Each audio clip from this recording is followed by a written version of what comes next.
Hi, welcome to my YouTube channel TechGene. पिछली video में हम लोगों ने कंपोनेंट डिड माउंट के बारे में पढ़ा था। हमने देखा था कि कंपोनेंट डिड माउंट का मेथड क्या होता है, कैसे यूज़ कर सकते हैं, क्या चीज़ें हमें इस मेथड में करनी चाहिए और क्या चीज़ें हमें इस मेथड में नहीं करनी चाहिए। ये सारी बेस्ट प्रैक्टिसेस हम लोगों ने पिछली वीडियो में बहुत अच्छे से प्रैक्टिकल एग्जाम्पल्स के साथ कवर कर ली थी। अगर आप लोगों ने अभी तक पिछली वीडियो नहीं देखी तो काइंडली पिछली वीडियो को ज़रूर देख लेना। आज की वीडियो को जो हमारा टॉपिक है वो है कंपोनेंट डिड अपडेट, और ये भी हमारे पास एक लाइफ साइकिल मेथड है। तो मैं क्या करूंगा, मैं इस फाइल को यहाँ पे कर दूंगा क्लोज, यहाँ पे आऊंगा एसआरसी फोल्डर में, और इस एसआरसी फोल्डर में आने के बाद मैं यहाँ पर एक न्यू फाइल, एक न्यू कंपोनेंट बनाने वाला हूँ। किस नाम से? कंपोनेंट डिड अपडेट के नाम से। ठीक है, क्योंकि मेरे टॉपिक आज का क्या नाम है? कंपोनेंट डिड अपडेट है। तो मैं यहाँ पे लिखूंगा component did update dot JSX लिखूंगा। यहाँ पे मेरी ये फाइल बन चुकी है कंपोनेंट की। उसके बाद मैं यहाँ पे लिखूंगा RCE। इससे क्या होगा, मेरा रिएक्ट क्लास बेस्ड कंपोनेंट बना दिया जाएगा एक्सपोर्ट स्टेटमेंट के साथ। ठीक है, यहाँ पर ऑलरेडी एक्सपोर्ट स्टेटमेंट लिखी हुई है, तो यहाँ पे मुझे एक्सपोर्ट का कीवर्ड लिखने की जरूरत नहीं है।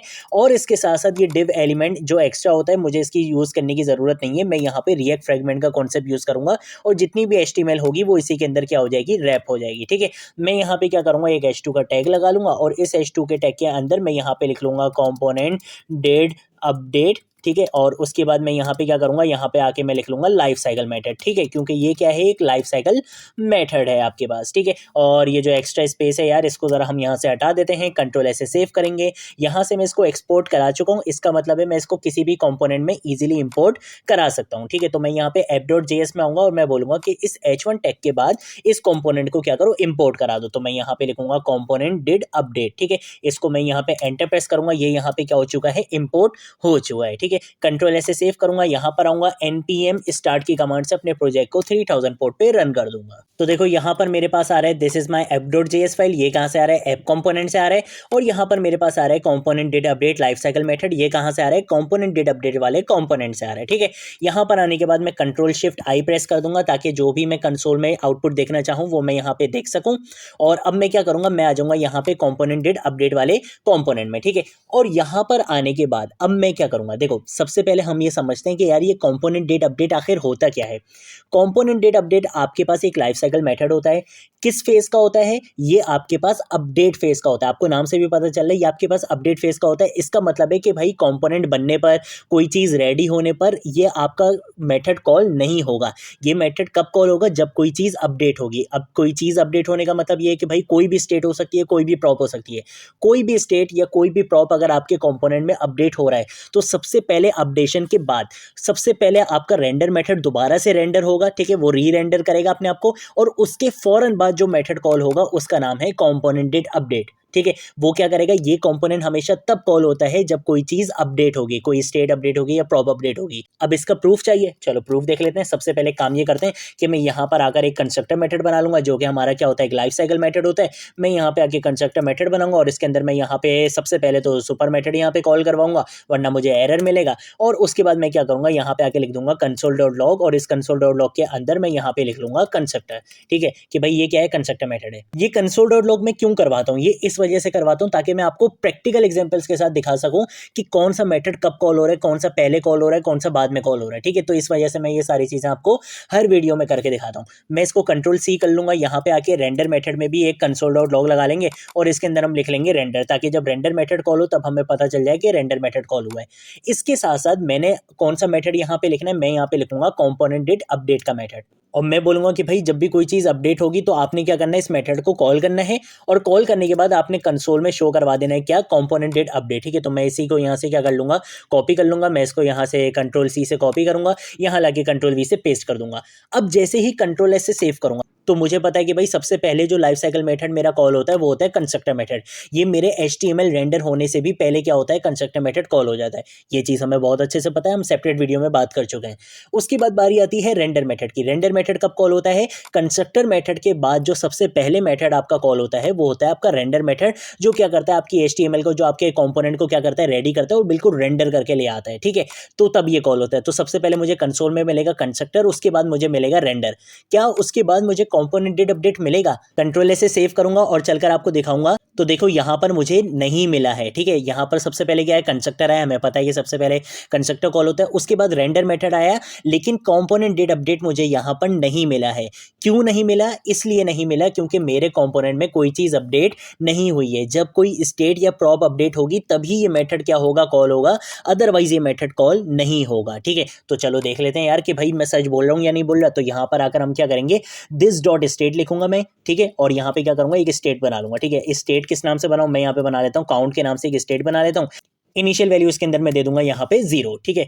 और उसके बाद अब मैं क्या करूंगा, मैं यहाँ पर आकर एक H3 का टैग लगा लूंगा, ठीक है। मैं एक H3 का टैग लगाऊंगा, यहाँ पे आने के बाद मैं लिखूंगा हेलो, और उसके बाद मैं यहाँ पे कर्ली ब्रेसेस का यूज करूंगा। कर्ली ब्रेसेस के अंदर मैं यहाँ पे लिखूंगा this dot state dot count, ठीक है। इस तरीके से मैं यहाँ पे ये लिख लूंगा। उसके बाद मैं क्या करूंगा, मैं यहाँ पर आकर एक बटन बनाऊंगा, ठीक है। और इस बटन के अंदर, इस बटन का नाम तो सबसे पहले मैं यहाँ पे रख लूंगा क्लिक मी, और इस बटन के अंदर मैं क्या करूंगा, यहाँ पे ऑन क्लिक का इवेंट लिसनर लगाऊंगा। जब इस बटन पे क्या किया जाए, क्लिक किया जाए, तो फिर आपने काम क्या करना है। और इसके अंदर मैं क्या बोलूंगा, मैं यहाँ पे लिखूंगा दिस डॉट के बाद मैं यहाँ पे लिखूंगा सेट स्टेट, क्योंकि मुझे क्या करनी है, स्टेट को सेट करना है, ठीक है। और इस सेट स्टेट के अंदर मैं यहाँ पे बोलूंगा कि भाई आपने क्या काम करना है, आपने ये करना है कि भाई काउंट की वैल्यू को आपने अपडेट करना है। क्या अपडेट करना है, आप यहाँ पे अपडेट कर देना, काउंट की वैल्यू को 1 कर देना, ठीक है। मतलब जब भी मैं बटन पे क्लिक करूंगा तो आपने उसकी वैल्यू को क्या कर देना है, 1 से अपडेट कर देना है। सिंपल इतना सा काम मैंने बोला है। अगर मैं कंट्रोल ऐसे सेव करता हूँ और अब यहाँ पे आता हूँ और मैं यहाँ पे इस पेज को क्या करूंगा, रिफ्रेश करूंगा, सबसे पहले क्या होगा, कंस्ट्रक्टर कॉल होगा, और फिर क्या कॉल होगा, रेंडर कॉल होगा, और यहाँ पे लिखा वाला है हेलो 0। जैसे ही मैं बटन पे क्लिक करूंगा मेरी स्टेट अपडेट होगी। स्टेट जैसे ही अपडेट होगी सबसे पहले रेंडर मेथड कॉल होगा, वो यहाँ पे क्या करेगा, जो भी चेंज हुआ है मेरे कंपोनेंट में उसको रेंडर करेगा, और उसके बाद कंपोनेंट डेट अपडेट देखेगा कि भाई मेरे कंपोनेंट में क्या हुआ है, चेंजेस हो चुकी है, रेंडर ने अपना काम कर दिया, फिर वो क्या करेगा, अपने आप को कॉल करेगा। तो यहाँ पे आप देखना कि दोबारा से आपको क्या दिखेगा, रेंडर दिखेगा, और फिर आपको क्या दिखेगा, कंपोनेंट डेट अपडेट दिखेगा। तो देखो जैसे ही मैंने इस बटन पे क्लिक करा, देखो पहले रेंडर आया, रेंडर ने क्या करा, उस चेंज को क्या करा, यहाँ पे अपडेट करा, और फिर मेरे पास कंपोनेंट डेट अपडेट यहाँ पे क्या हो गया, कॉल हो गया, क्योंकि उसने देखा कि भाई यहाँ पे क्या हुआ है, कोई अपडेशन हुई है, चेंज हुआ है मेरे कंपोनेंट में, तो फिर वो क्या हुआ, कॉल हो गया। और फिर उसके बाद आप जितनी बार भी आप इस बटन पे क्लिक करोगे आपका कंपोनेंट अपडेट होगा, तो आपका रेंडर मेथड भी कॉल होगा और आपका कंपोनेंट डेट अपडेट मेथड भी कॉल होगा, ठीक है। तो ये आपके पास कॉन्सेप्ट होता है किसका, कंपोनेंट डेट अपडेट का। ये हमेशा तब कॉल होगा जब कोई स्टेट या प्रॉप क्या होंगे, अपडेट होंगे, वरना ये कॉल नहीं होगा, ठीक है। तो ये चीज़ आपको पता होनी चाहिए।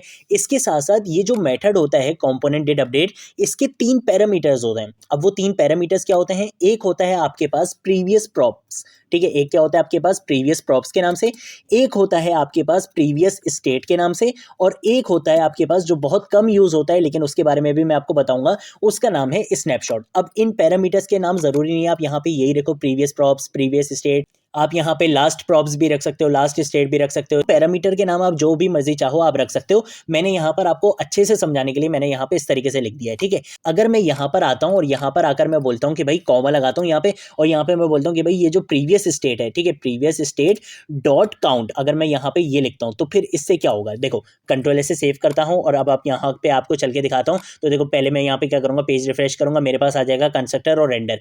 जैसे ही मैं इस बटन पे क्लिक करूँगा तो देखो यहाँ पे आ रहा है कंपोनेंट डेट अपडेट, और मेरी प्रीवियस स्टेट क्या थी, 0 थी। तो देखो यहाँ पे ये क्या दिखा रहा है, 0 दिखा रहा है। अब दोबारा बटन पे क्लिक करूंगा तो देखो ये क्या आ रहा है, कंपोनेंट डेट अपडेट, और अब मेरी प्रीवियस स्टेट क्या थी, 1 थी। तो अब ये यहाँ पे क्या दिखा रहा है, 1 दिखा रहा है। तो इस तरीके से आप क्या कर सकते हो, इस प्रीवियस स्टेट को यूज कर सकते हो।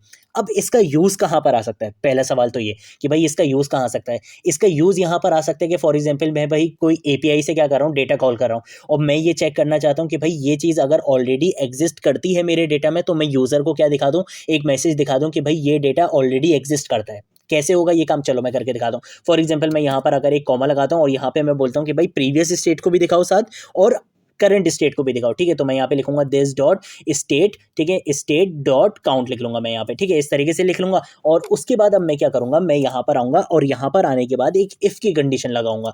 मैं इस इफ की कंडीशन में बोलूंगा कि भाई अगर मेरी प्रीवियस स्टेट, ठीक है, previous state dot count, by the way ये काम जरूरी नहीं है कि आप स्टेट के लिए करो, आप चाहो तो आप यहाँ पे प्रॉप्स के लिए भी कर सकते हो। जहां जहां मैं प्रीवियस स्टेट यूज कर रहा हूँ वहां वहां आप क्या यूज करोगे, प्रीवियस प्रॉप्स यूज करोगे। दिस डॉट स्टेट की जगह आप क्या यूज करोगे, दिस डॉट प्रॉप्स यूज करोगे। तो आप ये काम स्टेट के लिए प्रॉप्स के लिए भी कर सकते हो। मैं आपको स्टेट के लिए करके दिखा रहा हूँ, ठीक है। तो मैंने यहाँ पे लिखा प्रीवियस स्टेट डॉट काउंट, और उसके बाद मैं बोलूंगा कि भाई अगर प्रीवियस स्टेट क्या है, बराबर है किसके, this dot state dot count. इसका मतलब है कि भाई प्रीवियस स्टेट अगर बराबर है करंट स्टेट के, तो फिर आपने क्या काम करना है, आप एक अलर्ट मैसेज शो करा दो और उस अलर्ट मैसेज के अंदर बोल दो कि भाई काउंट्स आर सेम, ठीक है, इस तरीके से, या डेटा इज ऑलरेडी एग्जिस्ट, इस तरीके से करके आप कोई भी मैसेज जो है वो शो करवा सकते हो, ठीक है। कंट्रोल ऐसे सेव करूंगा, यहाँ पर आऊंगा अपने पेज को, यहाँ पे क्या करूंगा, रिफ्रेश करूंगा।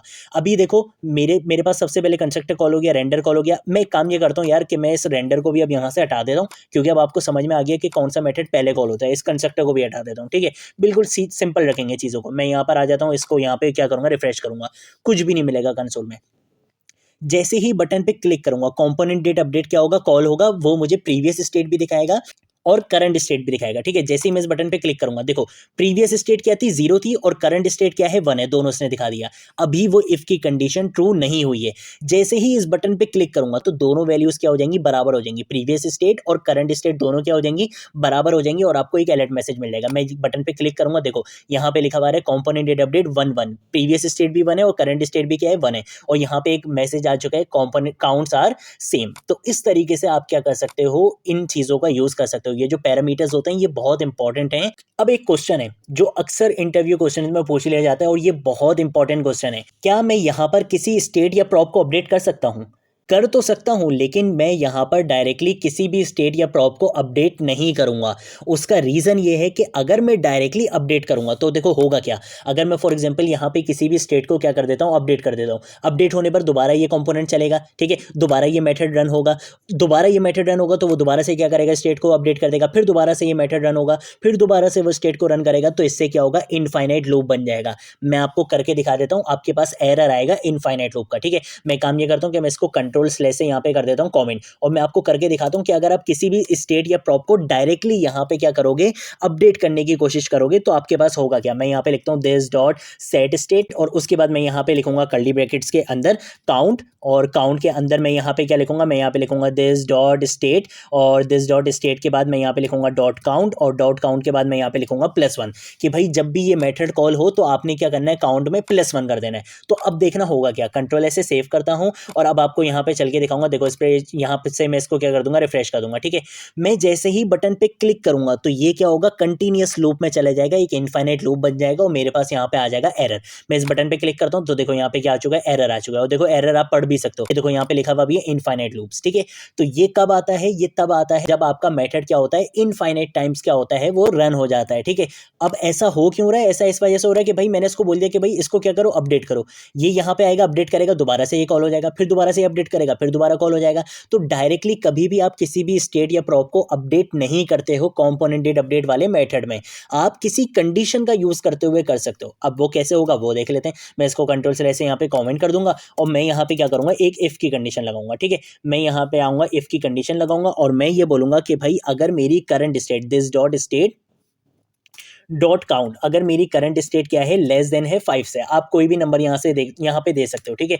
मैं बोलूंगा कि भाई अगर मेरी करंट स्टेट क्या है, 5 से लेस देन है, तो फिर आप यहाँ पे क्या करो, यहाँ पे ये काम कर लो, ठीक है। कंट्रोल C करूंगा, यहाँ पे लाके कंट्रोल V से इसको पेस्ट कर दूंगा। तो अब देखना, जैसे ही मैं एक बार बटन पे क्लिक करूंगा, वो 1 2 3 4 और 5 तक जो है वो चल जाएगा, ठीक है। मैं यहाँ पर आऊंगा, और यहाँ पर आने के बाद इस पेज को यहाँ पे क्या करूंगा, रिफ्रेश करूंगा। यहाँ पे मैं इस बटन पे क्लिक करूंगा तो देखो यहाँ पे क्या हुआ, ये हेलो 5 तक चला गया, और देखो प्रीवियस स्टेट कहाँ तक आ रही है, 4 तक आ रही है। 0 से 4 तक कितने नंबर्स हो गए, 5 नंबर्स हो गए, तो देखो ये 5 टाइम्स यहाँ पे चल गया। तो ये होता है आपके पास किसका, कंपोनेंट डेट अपडेट का कॉन्सेप्ट, कि ये हमेशा कब चलता है, जब भी कोई स्टेट या प्रॉप क्या होगी, अपडेट होगी, ये हमेशा तब चलता है। इसके अंदर डायरेक्टली आप किसी भी स्टेट या प्रॉप को अपडेट नहीं कराते हो। अगर आपने अपडेट कराना है तो आप यहाँ पे कंडीशन के अंदर अपडेट कराओगे, कंडीशन विदाउट कंडीशन आप यहाँ पे स्टेट या प्रॉप को अपडेट नहीं करवाओगे, आपको इनफाइनाइट लूप का क्या मिलेगा, एरर मिलेगा।